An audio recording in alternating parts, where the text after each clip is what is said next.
Yes, sir. Yes, sir. Okay, so let us start. Today is 12/4/2021 and we will solve some problems from improper integral. So, problem.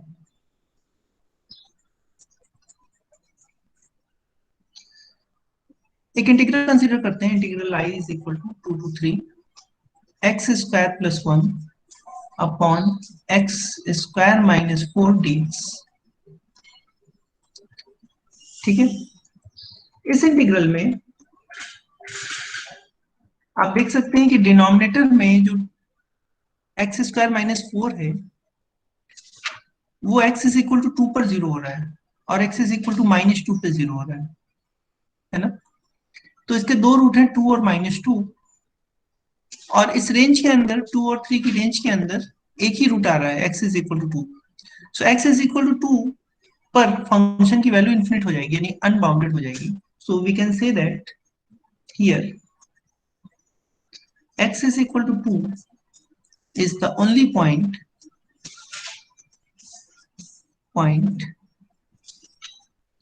of infinite discontinuity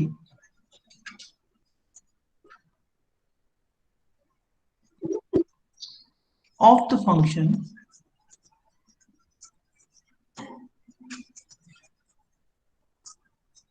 fx is equal to x square plus 1 upon x minus 2 x plus 2 in interval 2 3. इस interval के अंदर यही एक point of infinite discontinuity आ रहा है. ठीक है. तो हमको कुछ fx तो हमारा ये हो गया, कुछ gx लेना है. gx we want to choose something such that fx upon gx limit कौन सी होगी? जो पॉइंट ऑफ इन्फिनिट डिस्कंटिन्यूटी है उसी पे लिमिट जाएगी. x इज गोइंग टुवर्ड्स 2 क्योंकि ये 2 लोअर लिमिट है इसलिए प्लस साइड से जाएंगे हम लोग. और कुछ इस तरह का फंक्शन gx चूज करना है so that this limit if possible become non-zero, exist and become non-zero. x square plus 1 upon x minus 2 x plus 2. तो आप बता सकते हैं gx क्या लेंगे कि ये लिमिट एग्जिस्ट कर जाए? What can be the choice for gx? 1 by x minus 2. 1 by x minus 2. Yes, you are right. X minus 2. So you will put the value of gx here, x minus 2 by 1. So this limit will be 5 in the numerator and 4 in the denominator, which is non-zero. ठीक है. तो इसका मतलब क्या हो गया? This integral 2 to 3 x square plus 1 upon x square minus 4 dx has same nature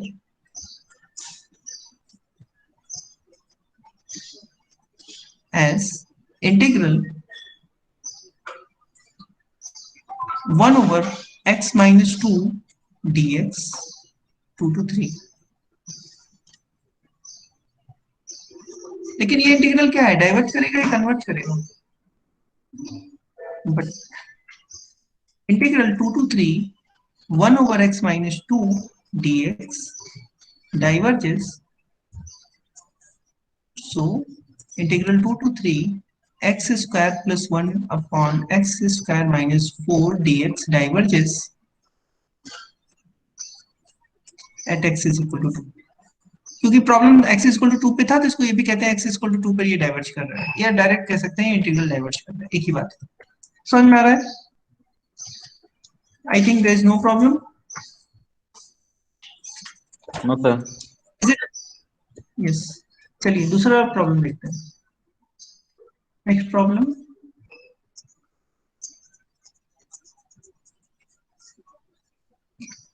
I is equal to integral 0 to 1 x to the power m minus 1 e to the power minus x dx. ठीक है. इसको solve करना है हमको. यहाँ पे बता सकते हैं कौन सा पॉइंट जो है पॉइंट ऑफ इन्फिनिट डिस्कंटिन्यूटी है? किस पॉइंट पे प्रॉब्लम है?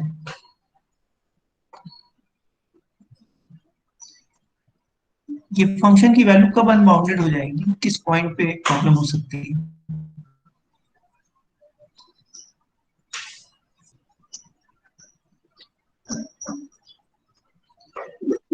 Yes, are you able to hear मी?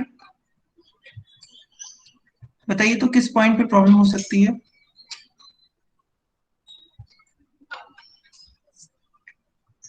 इस फंक्शन के लिए कौन सा point point of infinite discontinuity है? 0. जीरो।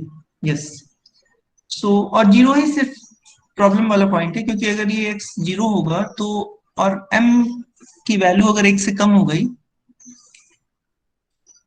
तो ये प्रॉब्लम है, निगेटिव हो जाएगा, 1/0 आ जाएगा तो इन्फिनिट की तरफ जाने लगेगा, सो अनबाउंडेड हो जाएगा फंक्शन। तो zero is the only point of infinite discontinuity.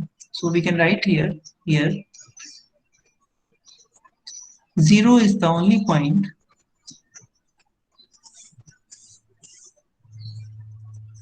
of infinite discontinuity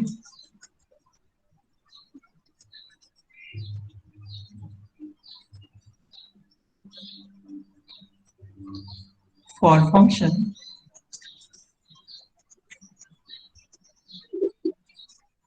x to the power m minus 1 e to the power minus x in interval 0 1। इस इंटरवल के अंदर यही एक प्रॉब्लम वाला पॉइंट है, ठीक। तो चलिए हम लोग एफ एक्स हमारे लिए क्या हो गया, एफ एक्स हो गया हमारे लिए x to the power m minus 1 e to the power minus x। हमको एक जी एक्स ऐसा चूज करना है such that the limit x is going towards 0 plus limit x is going towards 0 plus fx upon gx ये कुछ आ जाए, अगर possible हो तो नॉन जीरो आ जाए और लिमिट एग्जिस्ट कर जाए m minus 1 e to the power minus x। अब बताइए gx क्या ले लें कि लिमिट एग्जिस्ट कर जाए?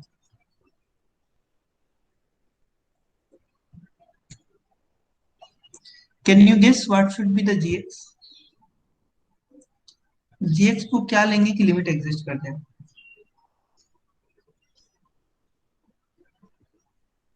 सर 0 पॉइंट ऑफ इंफिनिटी कैसे है वो समझ में नहीं आ रहा।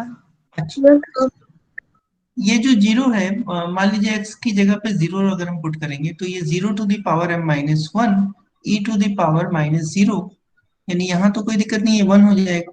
0 to the power m minus 1, इस फंक्शन को देखिए, अगर m नेगेटिव हुआ, ये m माइनस 1 की वैल्यू अगर नेगेटिव हुई तो ये 1/0 to the power m minus 1 जैसा दिखेगा, 1 माइनस m जैसा दिखेगा। ये पूरी वैल्यू अगर नेगेटिव आ गई,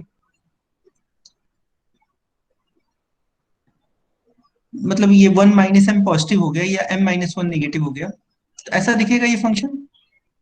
और ये क्या है, ये इन्फिनिट की तरफ जा रहा है, तो इसका मतलब ये फंक्शन क्या हो गया, अनबाउंडेड हो गया जीरो पर। बाकी जगह तो कोई दिक्कत नहीं है इस फंक्शन के लिए, ये पॉलिनोमियल फंक्शन है, हर जगह कॉन्टिन्यूअस होता है, e to the power minus x भी कॉन्टिन्यूअस है, कोई दिक्कत नहीं है। तो प्रॉब्लम कहाँ आई, जीरो पे आई, और वो भी कब आई, जब m माइनस 1 की वैल्यू जो है निगेटिव है तब, ठीक है। सो इसीलिए कह रहे हैं कि zero is the point of infinite discontinuity. Is it okay? बस तो चलिए अब इसको हटाना है यहाँ से किस तरह से, तो x जैसा आपने सजेस्ट किया, x to the power m minus 1 we can take, so we take x to the power m minus 1 and now we calculate the limit e to the power 0 and 0 means 0, 0 mean 1, so the limit is 1 which is non zero. क्योंकि ये non zero limit हमको मिल गई, इसका मतलब दोनों function का nature same होगा, since integral gx dx, जहां पर x की रेंज क्या है, 0 से 1 है, कन्वर्जेस फॉर, अब देखो gx जो है फंक्शन हम लोग जो यूजुअली पढ़ते हैं 1/x के लिए पढ़ते हैं ना, तो इसको अगर 1/x के फॉर्म में लिखेंगे तो ऐसे आएगा 1/x to the power 1 minus m, ऐसा फंक्शन दिखेगा। तो ये कब कन्वर्ज करेगा, जब 1 minus m is less than 1 होगा। ये एग्जाम्पल हम लोग किए थे ना, या इसको हम क्या लिख सकते हैं, m is greater than 0. m is greater than 0 के लिए कन्वर्ज कर रहा है, since this is converges for m is greater than 0, so integral fx 0 to 1 dx converges for m greater than 0. तो m की वैल्यू अगर 0 से बड़ी होगी तो ये कन्वर्ज करेगा, ठीक है। एक चीज ध्यान देना, अगर m की वैल्यू 1 से बड़ी आए ना तो ये फंक्शन जो है वो रीमान इंटीग्रल है, इसमें कहीं पे अनबाउंडेड नहीं होगा ये। अगर m की वैल्यू 1 से बड़ी है तो ये पॉजिटिव रहेगा, तो ये फंक्शन भी बाउंडेड है, ये फंक्शन बाउंडेड है, प्रोडक्ट बाउंडेड आएगा, so it is just Riemann integral, then it is not a improper integral, तो वो हमेशा कन्वर्ज करेगा। लेकिन हम लोग इम्प्रॉपर इंटीग्रल पढ़ के और क्या कंक्लूजन निकाले कि अगर m की वैल्यू ग्रेटर देन 0 भी हो तो भी ये फंक्शन कन्वर्ज कर जाएगा, ठीक है। तो इम्प्रॉपर इंटीग्रल से ये फायदा हुआ, कुछ ज्यादा रेंज ऑफ मिला हमको m के लिए जिसपे ये इंटीग्रल कन्वर्ज करेगा। चलिए एक और प्रॉब्लम करते हैं।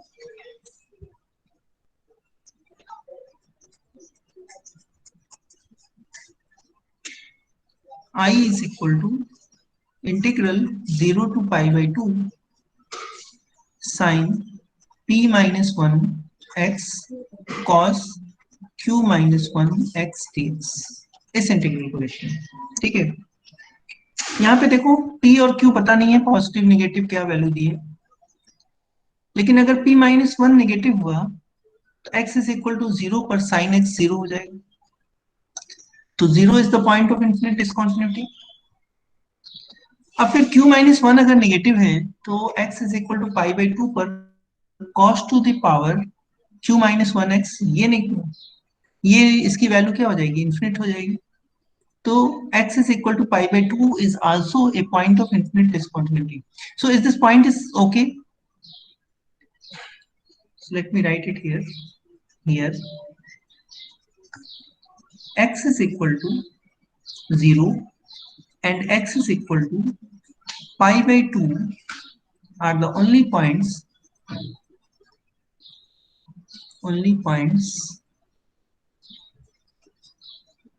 of infinite discontinuity.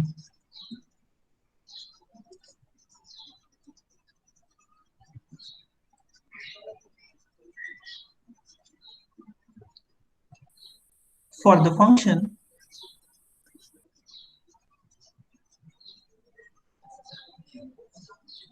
fx is equal to sin p minus 1x cos q minus 1x on the interval 0 to pi by 2. Is it okay? ठीक है, ये कुछ बताइए, क्या ये सही है? Do you have any problem at this point? Are we connected? Yes, sir. Yes. ठीक है यहाँ तक? Yes, sir sir. एक और बता दीजिए सर, कैसे? कैसे हुआ ये फिर से बता दें। अच्छा, देखो साइन एक्स कब जीरो होगा, 0 से पाई बाई 2 के बीच में साइन एक्स कब जीरो होगा, 0 पे। 0 पे होगा। तो अगर ये 0 हो गया और ये p माइनस 1 निगेटिव रहा तो ये इन्फिनिट हो जाएगा, साइन एक्स की value sine x to the power p minus 1 की वैल्यू इन्फिनिट हो जाएगी।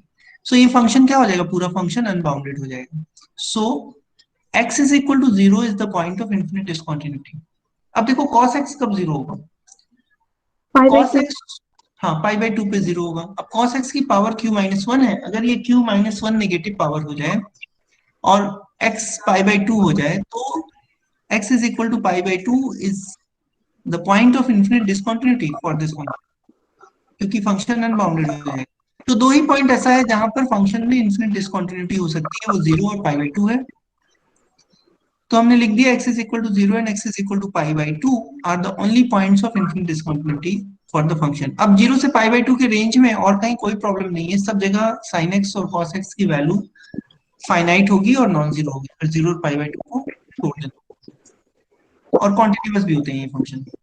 चलिए तो यानी हमारा जो लोअर लिमिट है इंटीग्रल की और जो अपर लिमिट है दोनों पॉइंट ऑफ इन्फिनिट डिस्कंटिन्यूटी है। तो हम लोग क्या करेंगे, बीच में कोई एक पॉइंट चूज कर लेंगे अपनी इच्छा से। So take I is equal to integral 0 to pi by 4 कर लीजिए sine p minus 1x cos q minus 1x dx plus integral pi by 4 to pi by 2 sine p minus 1x cos minus 1x dx। और इसको हम लोग कुछ नाम दे देते हैं I1 और इसको नाम दे देते हैं I2। ठीक है, तो अब अगर दोनों I1 और I2 कन्वर्ज करेंगे तो इंटीग्रल कन्वर्ज करेगा, अदरवाइज एक भी डाइवर्ज किया तो इंटीग्रल डाइवर्ज करेगा। तो दोनों को हमको कन्वर्जेंस चेक करना होगा। चलिए चेक करते हैं। For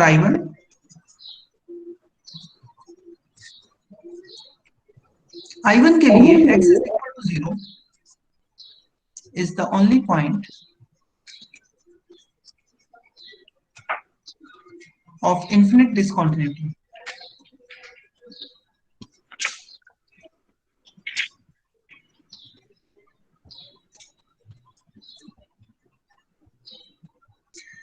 So x is equal to 0 क्या हो गया, पॉइंट ऑफ इन्फिनिट डिस्कंटिन्यूटी हो गया। तो अब इसके लिए देखते हैं I1 के लिए।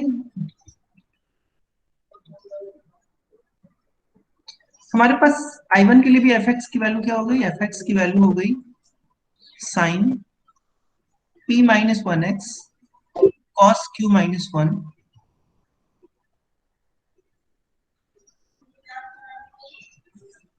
x। अब कुछ हमको gx चाहिए यहाँ पे, so that this limit x is going towards 0 sin p minus 1x cos q minus 1x upon gx जब हम करेंगे तो ये लिमिट हमारे पास नॉन जीरो आ जानी चाहिए। तो आप गेस कर सकते हैं कि gx क्या लिया जाए। gx ऐसा फंक्शन भी लेना है कि जिसका इंटीग्रल हमको पता हो।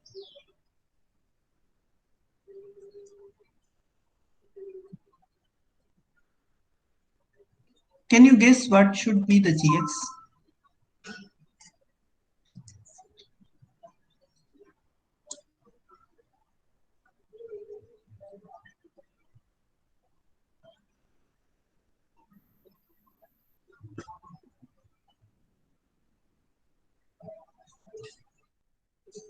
x power p minus 1।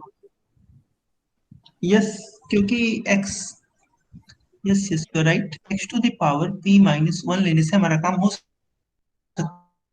So let me take gx is equal to x to the power p minus 1 और x इज गोइंग टुवर्ड 0 करेंगे तो ये जो पहले वाला हिस्सा है ये हिस्सा ये क्या हो जाएगा, 1 हो जाएगा, because sign x by x क्या होता है, x इज गोइंग टुवर्ड 0 पे 1 आता है, और x इक्वल टू 0 पे दूसरा वाला जो हिस्सा है cos x वो 1 आ जाएगा। सो ओवरऑल लिमिट क्या आ गई, 1 आ गई। सो इसका मतलब I1 and integral 0 to pi by 4 1 over x to the power 1 minus p dx has same nature। Same nature मतलब जब ये कन्वर्ज करेगा तो वो भी कन्वर्ज करेगा और जब वो डाइवर्ज करेगा तो ये भी डाइवर्ज करेगा। सो I1 कन्वर्जेस फॉर, अब ये कब कन्वर्ज करता है, जब 1 minus P is less than 1 हो, यानी p इज ग्रेटर देन 0 हो, तो p ग्रेटर देन 0 पे इंटीग्रल कन्वर्ज कर जाएगा। ठीक, अब I2 पे और I2, अब हमको I2 की बात करनी है। ठीक, इज इट ओके। अब I2 क्या था हमारा, I2 को फिर से देखिए, I2 था इंटीग्रल पाई बाई 4 से pi by 2 sine p minus 1 x cos q minus 1 x dx, ये इंटीग्रल था। And here x is equal to pi by 2, the infinite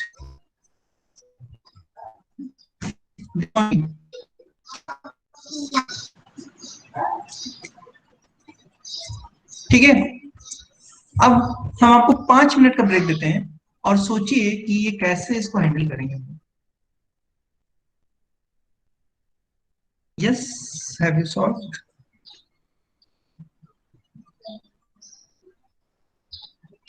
yes, Salman has done it.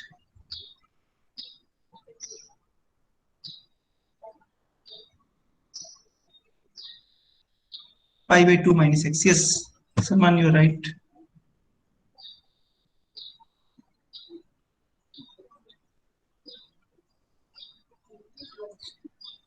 Are you able to hear me?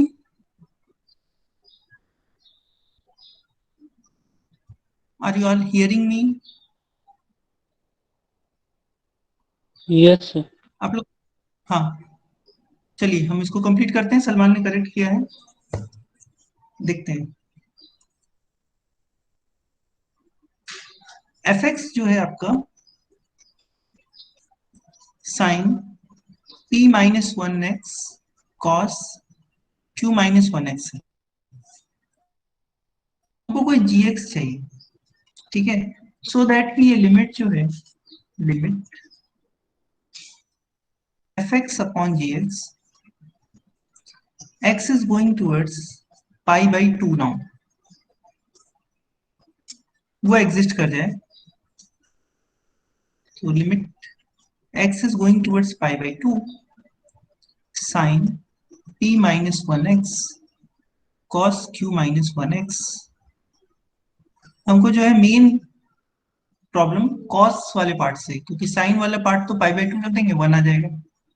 किसी तरह से इसको हटाना है यहाँ से, और gx ऐसा फंक्शन होना चाहिए जिसका इंटीग्रल हमको पता हो, ठीक। एक चीज ध्यान दो, cos x को हम लोग कैसे लिख सकते हैं, sign p minus 1x, cos को हम लोग लिख सकते हैं sine pi by 2 minus x, ये तो लिख सकते हैं cos को, whole power q minus 1। Can we write it like this? Do you agree? Yes sir. So now, in place of cos, we can write sine pi by 2 minus x to the whole to the power q minus 1. अब अगर x pi by 2 की तरफ जाएगा, so pi by 2 minus x किधर जाएगा? That will go towards 0, है ना? तो ये जो हिस्सा है pi by 2 minus x, ये 0 की तरफ टेंड कर रहा है। तो इसको न्यूट्रलाइज करने के लिए अगर हम डिनोमिनेटर में pi by 2 minus x ले लें to the power q minus 1, तो हमारा काम हो जाएगा। यानी gx हमको क्या लेना होगा, pi by 2 minus x to the power q minus 1, and this limit will turns out to be 1, which is non-zero. So both the function have same nature, and since integral pi by 4 to pi by 2 sin p minus 1 x cos q minus 1 x dx, since gx वाला ना, पहले gx वाला लिखो। So what is gx? Gx is 1 over, sir yes, sir whole का power q minus 1 कैसे लेंगे जब उस पे तो सिर्फ कॉस पे पावर है ना। अभी बताते हैं, इसको लिख के हम बताते हैं। Since integral pi by 4 to pi by 2 1 over pi by 2 minus x to the power 1 minus q dx converges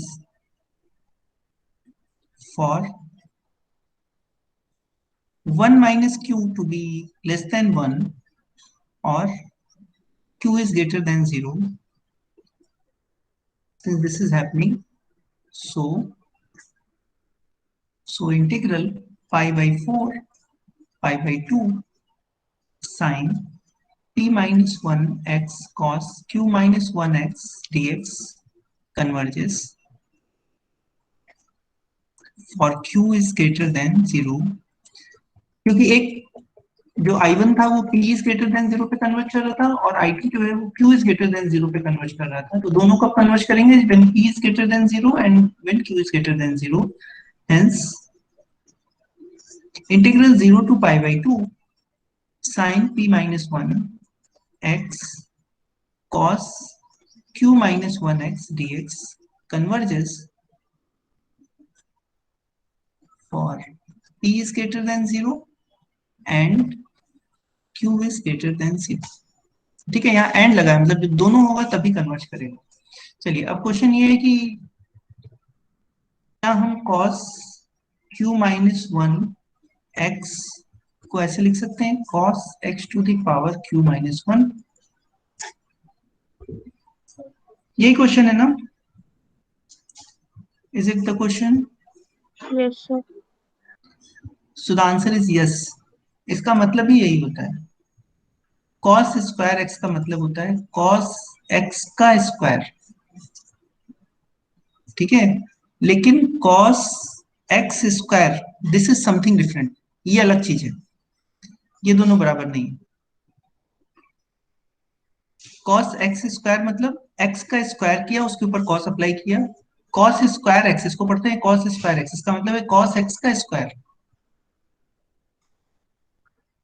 ठीक है। यस सर, वो थोड़ा ये कंफ्यूजन। जस्ट हाँ कंफ्यूजन हो गया है, नोटेशन ऐसे ही है। चलिए अब क्या करेंगे हम लोग, एक और प्रॉब्लम करते हैं।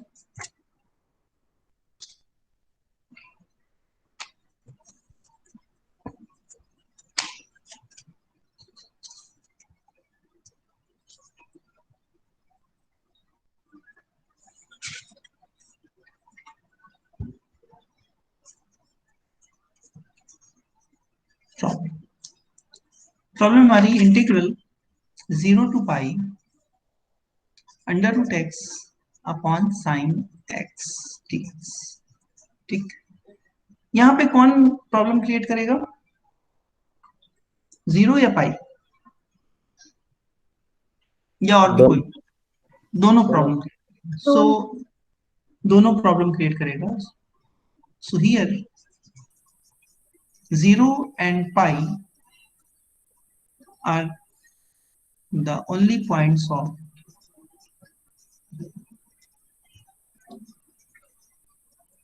infinite discontinuity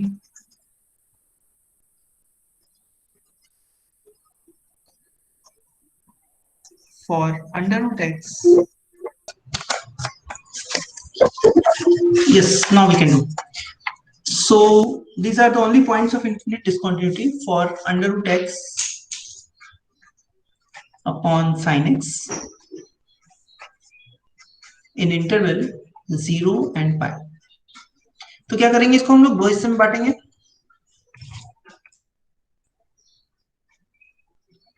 हम लोग लिखेंगे integral 0 to pi under root x upon sine x dx is equal to integral 0 to pi by 2 ले लेते हैं बीच में, sine x dx plus integral pi by 2 to pi under root x upon sine x dx। एक को I1 नाम दे देते हैं, एक इंटीग्रल को, and another integral we will call as I2. So this is I1 and call it I2, ठीक है।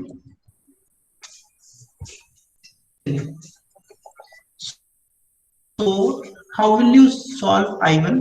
I1 के लिए देखिए 0 जो है वही पॉइंट ऑफ इन्फिनिट डिस्कंटिन्यूटी है, ठीक है। और I2 के लिए क्या है, I2 के लिए जो पाई है वो पॉइंट ऑफ इन्फिनिट डिस्कंटिन्यूटी है,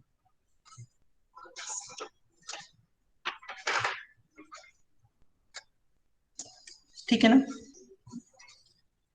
सो will you solve it, should I leave it as exercise for you? Will you try to do it? Yes, sir.